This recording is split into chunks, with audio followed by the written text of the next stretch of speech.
Hi friends, ನಾನು ನಿಮ್ಮ ಪ್ರೀತಿಯ ಕಲೇಶ್. ಈ ಒಂದು ವಿಡಿಯೋದಲ್ಲಿ ಬೆಲೆ ಬೇಡಿಕೆ ಸ್ಥಿತಿಸ್ಥಾಪಕತೆ ಬಗ್ಗೆ ಮಾತಾಡಲಿಕ್ಕೆ ಅಂತ ಬಂದಿದ್ದೀನಿ. ಏನು ಬೆಲೆ ಬೇಡಿಕೆ ಸ್ಥಿತಿಸ್ಥಾಪಕತೆ ಅಂತ ಅಂದರೆ, ಶೇಕಡವಾರು ಬೆಲೆಯಲ್ಲಿನ ಬದಲಾವಣೆಯಿಂದಾಗಿ ಬೇಡಿಕೆಯ ಶೇಕಡವಾರು ಪ್ರಮಾಣದಲ್ಲಿ ವ್ಯತ್ಯಾಸವಾದರೆ ಅದಕ್ಕೆ ಬೆಲೆ ಬೇಡಿಕೆ ಸ್ಥಿತಿಸ್ಥಾಪಕತೆ ಅಂತ ಕರಿತೀವಿ. ಈಗ ಫಾರ್ ಎಕ್ಸಾಂಪಲ್ ಯಾವುದೋ ಒಂದು ಸರಕು ಬಾಳೆಹಣ್ಣು ಅಂತ ಅಂದ್ಕೊಳ್ಳಿ. ಬಾಳೆಹಣ್ಣು ಅಥವಾ ಆ್ಯಪಲ್ಲು, ಯಾವುದೋ ಒಂದು ಬಾಳೆಹಣ್ಣು ಅಂತ ತೊಗೊಂಡಿದ್ದೀನಿ. ಈಗ ಬಾಳೆಹಣ್ಣಿನ ಬೆಲೆ ಮುಂಚೆ ಇದ್ದದಕ್ಕಿಂತ ಒಂದು 20% ಪ್ರೈಸಲ್ಲಿ ಬದಲಾವಣೆ ಆದರೆ ಸೊ ಅದರಿಂದ ಡಿಮ್ಯಾಂಡಲ್ಲಿ ಎಷ್ಟು ಪರ್ಸೆಂಟ್ ರೈಸ್ ಆಗುತ್ತೆ ಅಥವಾ ಎಷ್ಟು ಪರ್ಸೆಂಟ್ ವ್ಯತ್ಯಾಸ ಆಗುತ್ತೆ, ರೈಸ್ ಆಗುತ್ತೋ ಅಥವಾ ಕಡಿಮೆ ಆಗುತ್ತೋ. ಸೊ ಆಟೋಮೆಟಿಕಲಿ ಪ್ರೈಸ್ ಜಾಸ್ತಿ ಆದರೆ ಏನಾಗುತ್ತೆ, ಡಿಮ್ಯಾಂಡ್ ಕಡಿಮೆ ಆಗುತ್ತೆ. ಸೊ ಈ ಎಷ್ಟು ಪರ್ಸೆಂಟ್ ಡಿಮ್ಯಾಂಡ್ ಕಡಿಮೆ ಆಗುತ್ತೆ, ಸೊ ಅನ್ನೋ ವ್ಯತ್ಯಾಸವನ್ನು ನಾವು ಹೇಳೋದಕ್ಕೆ, ವ್ಯತ್ಯಾಸ ಆಗೋದಕ್ಕೆ ಬೆಲೆಯಲ್ಲಿನ ಬದಲಾವಣೆಯಿಂದ ಬೇಡಿಕೆಯಲ್ಲಾಗುವಂಥ ಬದಲಾವಣೆಗೆ, ಶೇಕಡವಾರು ಬದಲಾವಣೆಗೆ ಬೆಲೆ ಬೇಡಿಕೆ ಸ್ಥಿತಿಸ್ಥಾಪಕತೆ ಅಂತ ಕರಿತೀವಿ. ಅಂದರೆ ಇಲ್ಲೊಂದು 20% ಬೆಲೆ ರೈಸ್ ಆದರೆ ಇಲ್ಲಿ ಡಿಮ್ಯಾಂಡಲ್ಲಿ ಎಷ್ಟು ಪರ್ಸೆಂಟು ಕುಸಿತ ಆಗುತ್ತೆ ಅನ್ನೋದನ್ನು ನಾವು ಬೆಲೆ ಬೇಡಿಕೆ ಸ್ಥಿತಿಸ್ಥಾಪಕತೆ ಅಂತ ಕರಿತೀವಿ. ಇದಕ್ಕೆ ಸೂತ್ರ ಇದೆ. E D is equal to, ಅಂದರೆ elasticity of demand is equal to percentage of delta D divided by percentage of delta P. So elasticity of demand is equal to percentage of delta D ಅಂದರೆ ಬೇಡಿಕೆಯಲ್ಲಿನ ಶೇಕಡವಾರು ಬದಲಾವಣೆ. Percentage of delta P ಅಂದರೆ ಬೆಲೆಯಲ್ಲಿನ ಶೇಕಡವಾರು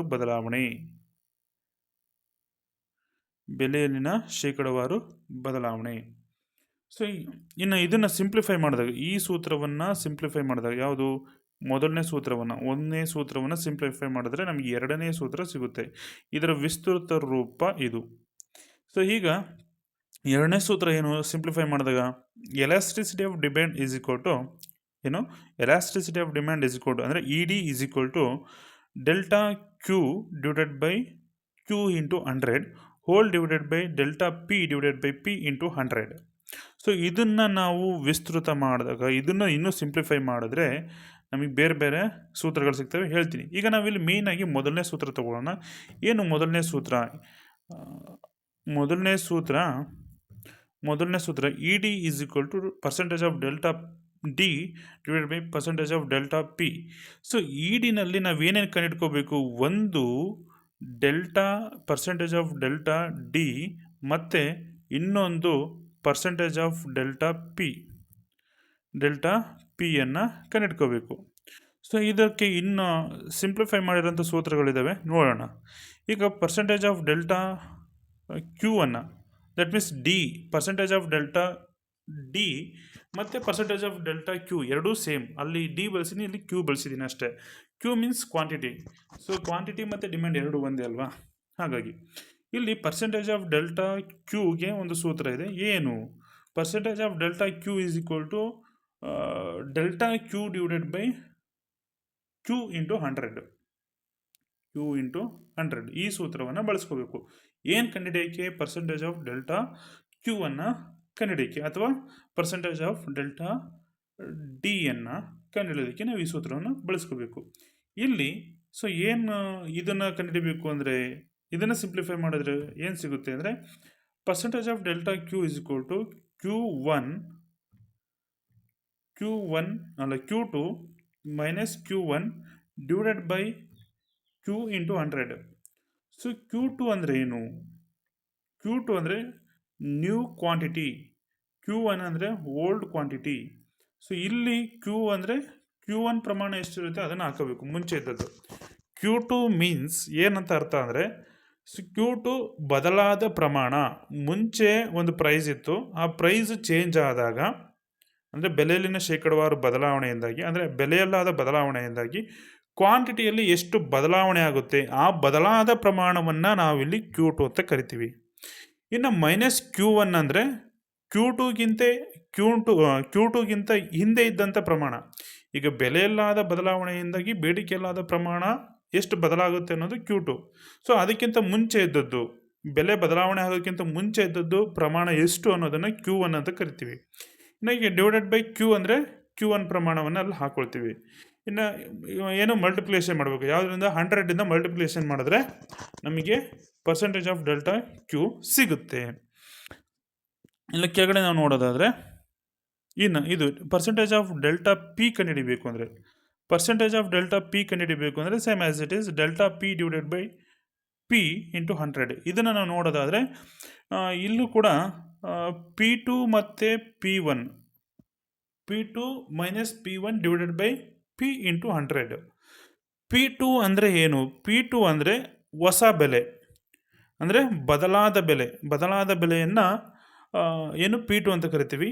P1 ಅಂದರೆ ಹಳೆಯ ಬೆಲೆ, old price ಅಂತ ಕರಿತೀವಿ. ಅಂದರೆ P2ಗಿಂತ ಮುಂಚೆ ಇದ್ದಂತಹ ಬೆಲೆಯನ್ನು P1 ಅಂತ ಕರಿತೀವಿ. ಇನ್ನು ಇಲ್ಲಿ P ಅಂದರೆ ಮಾಮೂಲಿ P1 ಬೆಲೆಯನ್ನೇ ಹಾಕೋತೀವಿ. ಇದನ್ನು ಮಲ್ಟಿಪ್ಲಿಕೇಶನ್ ಮಾಡಬೇಕು, ಯಾವುದರಿಂದ 100 ಮಲ್ಟಿಪ್ಲಿಕೇಶನ್ ಮಾಡ್ತೀವಿ. ಸೊ ಇನ್ನು ನೆಕ್ಸ್ಟ್ ನೋಡೋದಾದರೆ ಒಂದು ಎಕ್ಸಾಂಪಲನ್ನು ತೊಗೊಂಡಿದ್ದೀನಿ. ಏನು ಎಕ್ಸಾಂಪಲ್ಲು? ಈಗ ಫಾರ್ ಎಕ್ಸಾಂಪಲು ಒಂದು ಎಕ್ಸಾಂಪಲ್ ತೊಗೊಂಡಿದ್ದೀನಿ. ಬಾಳೆಹಣ್ಣನ್ನು ಒಂದು ಸರಕನ್ನಾಗಿ ತೊಗೊಂಡಿದ್ದೀನಿ. ಇಲ್ಲಿ ಬಾಳೆಹಣ್ಣಿನ ಬೆಲೆ, ಒಂದು ಬಾಳೆಹಣ್ಣಿನ ಬೆಲೆ ಮುಂಚೆ ಇದ್ದದ್ದು 5 ರೂಪಾಯಿ ಆದರೆ ಆಯಿತಾ, ಆ 5 ರೂಪಾಯಿ ಇದ್ದ ಬೆಲೆಯಲ್ಲಿ 15 ಕ್ವಾಂಟಿಟಿ ಅಂದರೆ ಬೇಡಿಕೆ, ದಟ್ ಮೀನ್ಸ್ 5 ರೂಪಾಯಿಗೆ 15 ಡಿಮ್ಯಾಂಡ್ ಇತ್ತು. 15 ಬಾಳೆಹಣ್ಣುಗಳನ್ನ ತಗೊಳ್ತಿದ್ರು. 5 ರೂಪಾಯಿ ಬೆಲೆಯಲ್ಲಿ 15 ಬಾಳೆಹಣ್ಣುಗಳನ್ನ ತಗೊಳ್ತಾ ಇದ್ದಾರೆ. ಈಗ ನೆಕ್ಸ್ಟ್ ಏನಾಗುತ್ತೆ, ಬೆಲೆ ಆಟೋಮೆಟಿಕಲಿ ಚೇಂಜ್ ಆಗುತ್ತೆ. ಏನು? ಪ್ರೈಸ್ ಚೇಂಜ್ ಆಗುತ್ತೆ, ಜಾಸ್ತಿ ಆಗುತ್ತೆ ಅಂದ್ಕೊಳ್ಳಿ. ಈಗ Q2 ಪ್ರಮಾಣ ಎಷ್ಟಾಗುತ್ತೆ? ಕಡಿಮೆ ಆಗುತ್ತೆ. ಆಟೋಮೆಟಿಕಲಿ ಪ್ರೈಸ್ ಜಾಸ್ತಿ ಆದರೆ ಡಿಮ್ಯಾಂಡ್ ಏನಾಗುತ್ತೆ? ವಿಲ್ ಬಿ ಡಿಕ್ರೀಸ್ ಆಗುತ್ತೆ.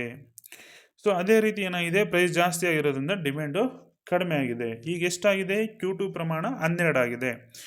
ಇದನ್ನು ನಾವು ಒಂದು ಹಿಂದೆ ಹೇಳಿದಂಥ ಸೂತ್ರಕ್ಕೆ ಅಪ್ಲೈ ಮಾಡಿ ನೋಡೋದಾದರೆ ED is equal to percentage of delta D divided by percentage of delta P. ಇದನ್ನು ಸಿಂಪ್ಲಿಫೈ ಮಾಡಿದಾಗ ನಮಗೆ ಸೂತ್ರ ಏನು ಕಂಡುಹಿಡ್ಕೋಬೇಕು? ಫಸ್ಟ್ ನಾವು ಪರ್ಸೆಂಟೇಜ್ ಆಫ್ ಡೆಲ್ಟಾ ಡಿ ಅನ್ನು ಕಂಡುಹಿಡ್ಕೋಬೇಕು. So percentage of delta D is equal to delta Q divided by Q into 100. ಈ ಸೂತ್ರಕ್ಕೆ ನಾವು ಫಸ್ಟು ಹಾಕೊಳ್ಳೋಣ, ಏನು ಇಲ್ಲಿರೋ ಅಂಥ ಅಂಕಿಅಂಶಗಳನ್ನ. ಸೊ ಈ ಸೂತ್ರವನ್ನು ಸಿಂಪ್ಲಿಫೈ ಮಾಡಿದಾಗ ನಮಗೆ ಈ ಸೂತ್ರ ಸಿಗುತ್ತೆ. ಈ ಸೂತ್ರ ಸಿಕ್ಕಾಗ ಈ ಸೂತ್ರಕ್ಕೆ ನಾವು ಇಲ್ಲಿರ್ತಕ್ಕಂಥದ್ದನ್ನು ಅಪ್ಲೈ ಮಾಡ್ಬೋದು. Q2 ಇದೆ, Q2 ಎಷ್ಟು? 12. Q1 ಇದೆ ಎಷ್ಟು? 15. ಸೊ ಡಿವೈಡೆಡ್ ಬೈ Q ಅಂದರೆ Q1 15 ಹಾಕ್ಕೊಂಡಿದ್ದೀನಿ. ಸೊ ಹೀಗೆ 12ರಿಂದ 15 ಕಳೆದ್ರೆ -3 ಸಿಗುತ್ತೆ. ಸೊ ಇದನ್ನು ಮಲ್ಟಿಪ್ಲಿಕೇಶನ್ ಮಾಡಿದ್ರೆ ನಮಗೆ ಇದನ್ನು ಏನು ಬಿಡಿಸಿದಾಗ 15 -3 ಡಿವೈಡೆಡ್ ಬೈ 15ರಿಂದ ಡಿವೈಡ್ ಮಾಡಿದ್ರೆ, ಸೊ ಮತ್ತು ಇದನ್ನು 100ರಿಂದ ಮಲ್ಟಿಪ್ಲಿಕೇಶನ್ ಮಾಡ್ಕೊಳ್ತೀವಿ. -3ಅನ್ನು 100ರಿಂದ ಮಲ್ಟಿಪ್ಲಿಕೇಶನ್ ಮಾಡ್ಕೊಳ್ತೀವಿ, 300 ಬರುತ್ತೆ. ಸೊ ಇದನ್ನು ನಾವು 15ಇಂದ ಡಿವೈಡ್ ಮಾಡ್ತೀವಿ. ಸೊ ಆವಾಗ ನಮಗೆ ಎಷ್ಟು ಸಿಗುತ್ತೆ? -20% ಸಿಗುತ್ತೆ. -20% ಅಂದರೆ ಡಿಕ್ರೀಸ್ ಆಗಿದೆ. ಈಗ ಪರ್ಸೆಂಟೇಜ್ ಆಫ್ ಡೆಲ್ಟಾ ಡಿ ಎಷ್ಟು? -20%. ಆಯಿತಾ? -20 ಅಂದ್ಕೊಳ್ಳಿ, ಅಥವಾ 20%. ಈಗ ನಾವು ಇನ್ನೂ ಒಂದು ಕಂಡುಹಿಡಬೇಕಲ್ಲ, ಏನು? ಪರ್ಸೆಂಟೇಜ್ ಆಫ್ ಡೆಲ್ಟಾ ಪಿ ಕಂಡುಹಿಡಬೇಕಲ್ಲ. ಪರ್ಸೆಂಟೇಜ್ ಆಫ್ ಡೆಲ್ಟಾ ಪಿ ಸೂತ್ರ ಇದಿದೆ. ಇದನ್ನು ಸಿಂಪ್ಲಿಫಿಕೇಶನ್ ಮಾಡಿದಾಗೆ ಈ ಸೂತ್ರ ಸಿಗುತ್ತೆ. ಈ ಸೂತ್ರಕ್ಕೆ ಇರ್ತಕ್ಕಂಥ ಅಂಕಿಅಂಶಗಳನ್ನ ಹಾಕ್ಕೊಳ್ತೀವಿ. ಸೊ ಬದಲಾದ ಬೆಲೆ 7 ರೂಪಾಯಿ ಆಗಿದೆ. ಸೊ ಮುಂಚೆ ಇದ್ದ ಬೆಲೆ 5 ರೂಪಾಯಿ ಆಗಿದೆ. ಸೊ ಮಾಮೂಲಿ ಪಿ ಅಂದರೆ ಫಸ್ಟ್ ಒಂದು P1 ಇದ್ದಂಥ P1 ಬೆಲೆಯನ್ನು ಹಾಕ್ಕೊಳ್ತೀವಿ. ಇದನ್ನು ಮಲ್ಟಿಪ್ಲಿಕೇಶನ್ ಮಾಡ್ತೀವಿ.